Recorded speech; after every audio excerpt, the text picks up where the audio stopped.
우리가 이 새벽에 함께 나눈 하나님의 말씀은 열왕기하 1장 1절에서부터 8절까지의 말씀입니다. 우리 그 가운데 1절에서 4절까지만 우리 같이 함께 교독하고 마지막 4절은 함께 합독하도록 하겠습니다. 제가 먼저 읽도록 하겠습니다. 아합이 죽은 후에 모압이 이스라엘을 배반하였더라.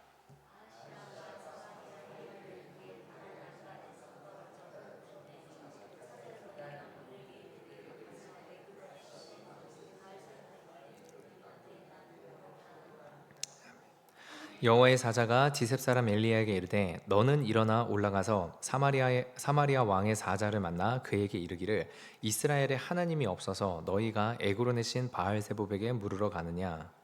그러므로 여호와의 말씀이 내가 올라간 침상에서 내려오지 못할지라 내가 반드시 죽으리라 하셨다 하라. 엘리야가 이에 가니라. 아멘. 우리 잠시 기도하도록 하겠습니다. 하나님 앞에 아버지 기도하러 나온 모든 성도님들에게 아버지 하나님께서 기도의 응답의 은혜를 반드시 허락하여 주시옵소서. 왜 이 기도를 하게 되었는지 그 시작의 이유는 각각 다 다를 수 있사오나 아버지 하나님 그 끝의 결말은 주님의 사랑과 은혜가 됨으로 우리가 함께 공통 간증할 수 있는 아버지 그런 귀한 시간이 이 새벽 기도의 시간이 될 수 있게 역사하여 주시옵소서. 주님께서 함께해 주시길 소망하며 이 모든 말씀 나사렛 예수 그리스도의 이름으로 기도합니다. 아멘. 열왕기 상에 이어서 이제 열왕기 하 본문이 시작됩니다. 지난번에 잠시 말씀드린 것처럼 열왕기는 바벨론의 포로로 잡혀간 이스라엘 백성들에게 전능하신 여호와께서 계시는 성전이 있는데 우리가 포로로 왜 잡혀가야만 했는가, 왜 우리가 이러한 상황에 빠졌는가에 대한 물음에 답을 하는 책이고, 비슷한 내용의 역대기는 포로에서 돌아온 이스라엘 백성들에게 하나님의 언약은 여전히 유효한가, 우리는 하나님과 여전히 관계가 있는가에 대한 답을 주는 책이라고 하였습니다. 때문에 둘 다 역사에 대한 기록이지만 하나는 하나님의 징계를 받을 수밖에 없는 이유들이 좀 더 선명하게 드러나고, 다른 하나는 그럼에도 불구하고 언약을 이어가시는 하나님의 은혜가 좀 더 선명히 드러난다라고 볼 수 있습니다. 오늘 우리가 보는 열왕기 하는 그 시작부터 왜 아합의 왕조가 하나님께 징계를 받을 수밖에 없는가에 대하여 그 이유를 알려주는 이야기가 구성되어 있습니다. 그 이야기 가운데 우리가 두 가지를 함께 나누며 내 모습을 생각해보고 기도할 수 있기를 소망합니다. 첫 번째는 이것입니다. 위기는 우리가 평소 걸어온 길이 드러나는 순간이다 라는 것입니다. 본문의 2절이 이렇게 시작됩니다. 아하시아가 사마리아에 있는 그의 다락 난간에서 떨어져 병들매 사자를 보내며 그들에게 이르되 가서 에그론의 신 바알세붑에게 이 병이 낫겠나 물어보라 하니라. 아하시아가 사마리아에 있는 자기 성에 왕궁에 있는 자기 다락에서 떨어져서 병이 들었습니다. 그는 사자들을 보내면 말하죠. 가서 에그론의 신 바알세붑에게 물어봐라. 겉으로 보면 병든 왕이 자기 위기에 대처를 하는 것처럼 보입니다. 그러나 문제는 아하시아가 누구에게 물어봤느냐라는 것입니다. 아하시아는 여호와께 묻지 않습니다. 이스라엘의 왕이면서 이스라엘 하나님께 묻지 않고 에그론의 신 바알세붑에게 물어보죠. 여러분, 여기서 말하는 에그론은 어느 지역이냐면 우리가 알고 있는 그 유명한 그 블레셋의 5대 도시 중 하나입니다. 그래서 한마디로 지금 아하시아는 이스라엘에 있는 하나님이 아니라 블레셋에 있는 바알세붑이라고 하는 그 우상에게 물어보러 간다라는 겁니다. 지금 성경의 기자는 일부러 지역의 명칭까지 분명하게 사용해서 아하시아가 완전히 하나님이랑 분리되어 있음을 드러내고 강조하고 있는 것입니다. 근데 이 모습이 아하시아가 단순히 이 순간에 병들어서 죽을까봐 너무나도 두려운 나머지 이 바알세붑이 뭐 치유의 신인지 아니면은 뭐 신탁을 내려주는 신인지 자세하게 성경에 나와 있지는 않지만 뭐라도 붙잡고 싶어서 이 신을 붙잡은 어떤 한 번의 실수를 하는 행동이냐, 그렇지 않다라는 것입니다. 너무나도 자기가 두려운 나머지 한 번의 실수, 위기의 순간에 한 번 우상에게 간 어떤 그러한 사람이 아니라 우리가 이미 봤던 열왕기상 22장의 마지막에 아하시아에 대한 평가가 나와 있습니다. 열왕기상 22장 52절과 53절입니다. 그가 여호와 앞에서 악을 행하여 그의 아버지의 길과 그의 어머니의 길과 이스라엘에게 범죄하게 한 느밧의 아들 여로보암의 길로 행하며 바알을 섬겨 그에게 예배하여 이스라엘의 하나님 여호와를 노하시게 하기를 그의 아버지의 온갖 행위같이 하였더라. 그러니까 열왕기하 1장에서 아하시아가 바알세불에게 문의하는 일이 갑자기 생긴 사건이 아니라 그가 평소 걸어오던 길이, 그가 평소 행하던 일이 질병이라는 위기 속에서 드러난 것이죠. 특별히 이 아하시아에게는 삼중 구조로 그 죄악의 길이 있다라고 말씀드리지 않았습니까? 아버지의 길과 어머니의 길과 여로보암의 길이라고. 정말로 그 모든 북이스라엘의 악의 구조가 이 한 사람에게 집약되어져서 나오고 있는 부분을 우리가 볼 수 있다라고 했습니다. 이를 통해서 우리가 살펴봐야 할 것이 있는데, 그건 바로 위기가 우리를 전혀 다른 사람으로 만드는 것이 아니라 우리가 평소 무엇을 의지하며 살아왔는지를 결국 드러내는 것일 뿐이다라는 겁니다. 아하시아의 병이 그를 우상 숭배자로 만든 것이 아니고 그는 이미 그 길을 걸어가고 있었는데 질병이라는 위기가 그것을 더 선명하게 드러난 계기가 된 것이죠. 흔히들 우리 인간들이 하는 얘기가 죽을 때가 되면 사람이 변한다라고 하지 않습니까? 근데 참 어떤 의미에서 보면은 이 말이 통용되지 않는 그런 케이스들이 있는데, 정말로 죽을 것 같은 위기의 순간이 와도 사람들은 평소에 본인들이 의지하던 것을 계속 의지하고 평소에 본인들이 추구하던 것을 계속 추구하는 부분이 사실 대부분이다라는 겁니다. 우리도 혹시 이와 같지 않은가를 돌아보는 부분입니다. 큰일이 생기면 하나님을 찾겠지, 정말 어려워지면 기도하겠지, 위기가 오면 믿음으로 반응하겠지.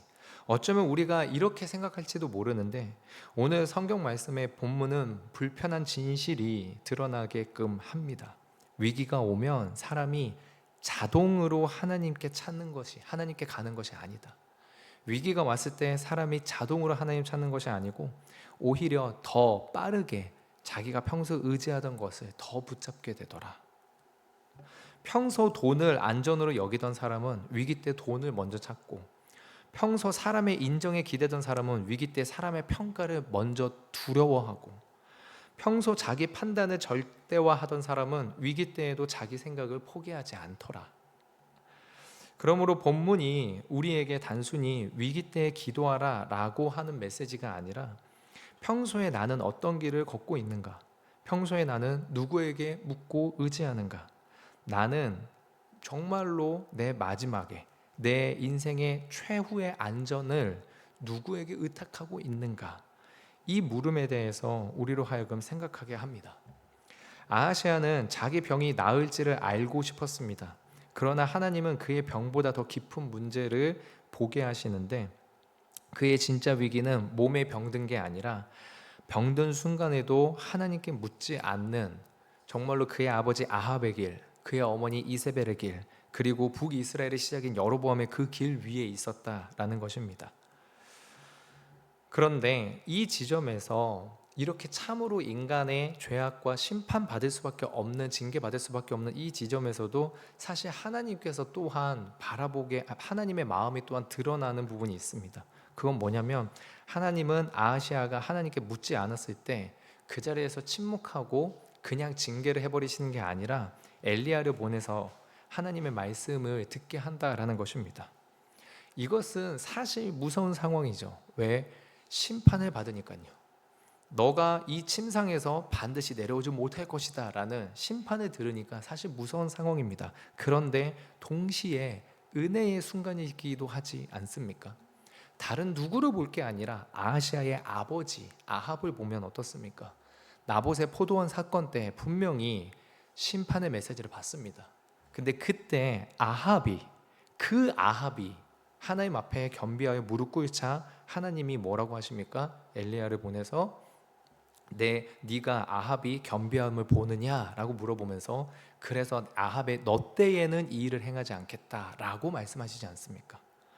그러니까 사실 이 아하시아가 하나님께 묻지 않았을 때 하나님은 즉시로 심판할 수 있었는데도 불구하고 심판 메시지를 먼저 보내주십니다. 그러면 이 메시지는 단순하게 우리를 무너뜨리기 위한 메시지가 아니라 우리가 잘못된 길 위에 있구나라는 것을 깨달으라는, 그래서 그 자리에서 하나님 앞에 회개하고 돌이킬 수 있다면 하나님께서는 그 정하신 심판마저도 뒤로 유예를 해주신 그 앞부분의 이야기를 통해서 우리에게 말씀하시는 거죠. 내 마음이 이렇다라는 것을. 그러므로 우리는 위기를 만날 때 우리의 기도가 어쩌면 이 문제를 해결해 주십시오라는 기도에 머물러 있는 것이 아니라, 하나님, 제가 이 위기 속에서 무엇을 의지하고 있었는지를 보게 해주십시오라고 기도해야 되지 않은가 합니다. 그렇게 해서 내가 평소 의지하던 것, 그것이 과연 예수의 이름인가? 아니면은 내가 예수님을 의지한다고 하면서 다른 것을 의지하고 있었나? 이것을 우리가 분별해 보며 하나님 앞에 좀 더 거룩하고 정결한 믿음으로 나아갈 수 있길 주님의 이름으로 축원드립니다. 두 번째 묵상은 이것입니다. 하나님은 우리의 위기 관리 능력보다 그 위기 속에서 누구를 하나님으로 인정하는지로 우리를 평가하신다라는 겁니다. 본문의 1절을 보면 이렇게 나와 있습니다. 아합이 죽은 후에 모압이 이스라엘을 배반하였더라. 상당히 짧은 한 절이지 않습니까? 그리고 사실 이 한 절이 나오고 나면 모압에 관련된 이야기가 나와야 될 것 같은데, 그 뒤에 아하시아가 난간에서 떨어진 다음에 병들었다라는 이야기가 나옵니다. 그럼 대체 이 구절은 왜 들어가 있는 건가? 라는 의문이 사실 들 수밖에 없죠. 이 구절은 아하시아가 정치적으로 위기에 있고 정치적 영향력이 약해졌다는 것을 사실 드러내고 있습니다. 그러니까 아버지 아합의 시대 때에는 모압이 이스라엘의 영향력 아래에 있었는데, 아버지가 죽고 아하시아가 왕이 되자 모압이 이스라엘의 영향력에서 벗어났다라는 것이죠. 그러니까 사실 정치적인 위기를 아하시아가 겪고 있는 정치적인 위기를 먼저 표현하고 있는 것입니다. 그런데 본문은 이 사건을 길게 설명하지 않습니다. 아하시아가 어떤 군사적 전략을 세웠는지, 모압의 문제를 어떤 정치적으로 해결하려고 했는지 자세히 기록하지 않습니다. 본문은 곧바로 아하시아의 병과 바알세부백에 문의를 했던 이 사건으로, 이 이야기로 넘어갑니다. 왜 그럴까요? 열왕기 기자는 왕을 평가하는 기준이 분명하기 때문입니다. 열왕기는 왕을 평가할 때 그의 업적을 단순하게 말하지 않습니다. 열왕기의 왕의 평가 기준은 분명합니다. 여호와 앞에서 어떤 길을 걸었는가? 남유다 왕들은 다윗의 길을 기준으로 평가합니다. 북이스라엘의 왕들은 여로보암의 길을 기준으로 평가합니다. 그 길을 따랐는가, 따르지 않았는가? 아하시아도 마찬가지죠. 그에게 모압의 배반이라는 정치적 문제가 분명히 있었습니다. 그에게 병이라는 개인적 위기도 있었습니다. 그런데 이 성경은 정치적 위기보다도 그가 그 질병 가운데서 하나님을 의지하지 않는 이 믿음의 위기를, 여호와께 묻는 왕인가, 여호와를 하나님으로 인정하는 왕인가, 그 길을 걷고 있는가, 이 부분을 훨씬 더 중요하게 보고 있다는 겁니다. 그래서 하나님은 엘리야를 통해서 하신 말씀이 이것입니다. 본문의 3절입니다. 여호와의 사자가 디셉 사람 엘리야에게 이르되 너는 일어나 올라가서 사마리아 왕의 사자를 만나 그에게 이르기를 이스라엘에 하나님이 없어서 너희가 에그론의 신 바알세부백에 물으러 가느냐. 이 질문, 이 반문이 단순한 책망이 아니죠. 이것은 아하시아의 왕권 전체를 향한 하나님의 평가라고 할 수 있습니다. 북이스라엘의 현재 상태에 대한 하나님의 평가라고 할 수 있습니다. 이스라엘의 왕이면서 이스라엘을 하나님께 묻지 않는 것, 이스라엘 백성이면서 여호와를 의지하지 않는 것. 현재 아하시아는 정치적으로 모압이 배반할 만큼 영향력이 흔들리는 상태이고, 육체적으로 병에 걸렸고 죽음을 생각할 만큼 두려운 상태입니다. 그런 위기의 한 가운데에서 하나님께 의지해서 위기의 해결책을 구하지 않고 이방신에게 의지하는 모습을 드러내고 있죠. 우리가 우리의 삶을 살아가면서 우리의 삶을 평가할 때도 이렇지 않은가라는 생각을 해봅니다. 어떤 사람이나 나 자신을 볼 때 어떤 일의 결과로만 평가를 하는 거죠. 물론 일의 결과는 상당히 중요합니다. 그 일의 결과를 무시해서는 안 되고, 어떤 일을 할 때 당연히 결과를 내는 사람이 되어야 됩니다. 그런데 언제나 성경 말씀은 그 가운데에서 한 가지를 더 보라고 얘기를 하죠. 길이 틀리면, 하나님께서 기뻐하시는 길이 아니라면 결과가 아무리 좋게 보여도 하나님 앞에서 올바른 길이 아니다, 올바른 결과가 아니다라는 것을 성경은 늘 말하고 있지 않습니까? 성과가 있어도 하나님을 하나님으로 인정하지 않는 그 마음의 중심과 그러한 태도와 그러한 삶에서의 변화가 일어나지 않는 그러한 길을 걷고 있다면 안전한 길이 아니다라는 것을 성경은 계속해서 말하고 있지 않습니까? 때문에 내 인생의 최종 판단자가 누구인가? 내 불안의 마지막 피난처 누구인가? 내 길을 평가하시는 분이 누구인가? 이 질문을 우리는 계속해서 스스로에게 날마다 물어보면서 일의 결과가 좋으니까 좋은 거다가 아니라 내 중심에 하나님께서 살아계심으로 이 일이 나타나게 되었음을 우리가 해석하고 또한 그렇게 믿고 따르고 우리가 그 가운데 순종할 수 있는 그 물음 앞에 계속해서 우리가 서야 된다라는 것입니다. 하나님은 위기의 순간에 우리가 위기를 어떻게 관리해서 좋은 결과를 내느냐보다 우리가 정말로 하나님을 인정하는 길을 걷고 있느냐라는 부분을 계속해서 보신다라는 겁니다. 어쩌면은 결과보다 우리의 길을 보신다는 하나님의 이 평가는 우리의 마음 가운데 두려움을 가질 수 있게 합니다. 왜냐하면 날마다 이 어떠한 결과 값으로가 아니라 매 순간마다 나 자신을 계속해서 점검해야 되는 부분이니까요. 그런데 사실 이것이 어떤 의미에서 보면은 정말로 더 큰 은혜라고 우리가 정말 고백할 수 있습니다. 왜냐하면 세상은 결과로서 모든 것을 판단하고 최종적으로 결과로서 모든 것을 평가하지만 하나님은 결과로서 모든 것을 최종적으로 끝내는 것이 아니라 내가 어떠한 방향을 향해서 달려가려고 하고 있었는지, 때로는 넘어져서 그 길을 제대로 못 갔다 하더라도 때로는 돌아가서 내가 속아서 아니면 내 욕망과 유혹에 못 이겨서 돌아가서 잘못된 길로 가다가도 다시 하나님 앞에 돌아오려고 하는 이 마음의 방향성을 끝까지 유지하고 있었다면 하나님께서는 물론 하나님께서도 결과를 보시지만 그 방향성과 그 길을 걸어가는 한 걸음 한 걸음을 훨씬 더 의미 있고 가치 있게 평가해 주신다라는 것입니다. 그래서 사실 하나님이 결과보다 우리의 마음의 중심을 보신다라는 것이 어떤 의미에선 두려운 말씀이지만 하지만 또 어떤 의미에선 매우 매우 귀한 은혜의 말씀이다라는 것입니다. 말씀을 맺겠습니다. 오늘 우리가 본 하나님의 반문입니다. 이스라엘의 하나님이 없어서 너희가 에그론의 신 바알세붑에게 물으러 가느냐. 이 반문은 짧은 본문 안에서요 사실 2번이나 토시 하나 안 틀리고 나옵니다. 토시 하나 안 틀리고. 그런데 오늘 본문 뒤에 나올 내용으로 1장 16절까지 가보면요 이 1장 안에서만요 이스라엘의 하나님이 없어서 라는 이 물음이 무려 3번이나 반복돼서 나온다는 것을 우리가 볼 수 있습니다. 열왕기 하를 시작하면서 무려 3번이나 이 한 장 안에서 이 말씀이 반복된다는 것, 하나님이 우리에게 아주 중요하게 무엇인가를 묻고 있다라고 볼 수 있지 않겠습니까? 그러므로 우리가 함께 생각해 보기를 소망합니다. 정말로 이 문제가 해결되는 것이 마냥 좋은 것이고 이 문제가 해결되기만 하면 끝나는 것인가?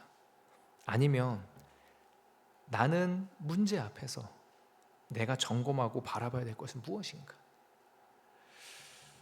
오늘도 하나님은 분명히 우리에게도 물으실 것 같습니다. 하나님이 없어서 혹시 두려워하고 있느냐라고요.